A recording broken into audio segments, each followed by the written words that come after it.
नेपाल विद्युत प्राधिकरण अमुवा रूपन्देहीमा अघोषित लोड सेडिङले जनजीवन प्रभावित भइरहेको छ, साथै प्राधिकरणमाथि जनगुनासो समेत बढेको छ।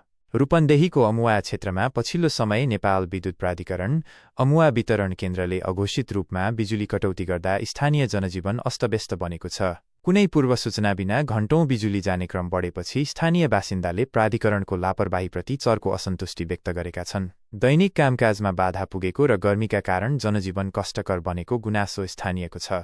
रातको समयमा बिजुली जाँदा बालबालिकालाई पढ्न समस्या भएको छ भने साना व्यवसायीले पनि ठूलो नोक्सानी भोग्नु परेको छ। प्राधिकरणले लोड सेडिङको कुनै तालिका सार्वजनिक नगर्दा उपभोक्ता अन्योलमा परेका छन्। यस विषयमा अमुवा विद्युत प्राधिकरणका प्रमुखसँग बुझ्न खोज्दा सम्पर्क हुन सकेन।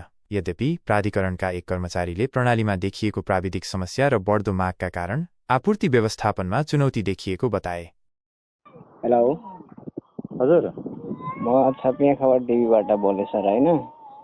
यो छपियाबाट? हजुर, छपिया खबर टिभीबाट बोलिरहेको छु।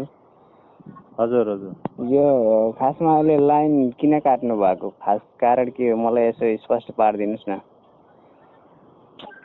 सिस्टम गएको थियो माथिबाट, यहाँबाट थिएन।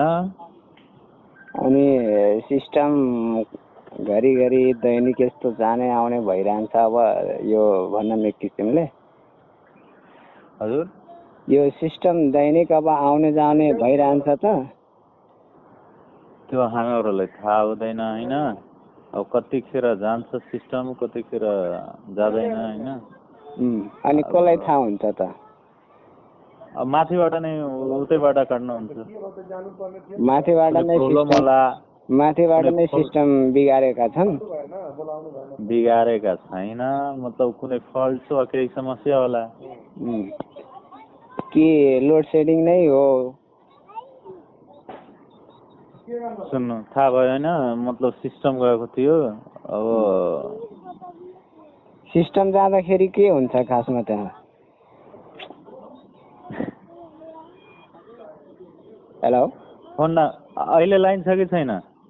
लाइन होस् नहोस् तपाईँले भनेको कुरा बताउनुहोस् न। सिस्टम खास किन जान्छ, के कारणले हुन्छ,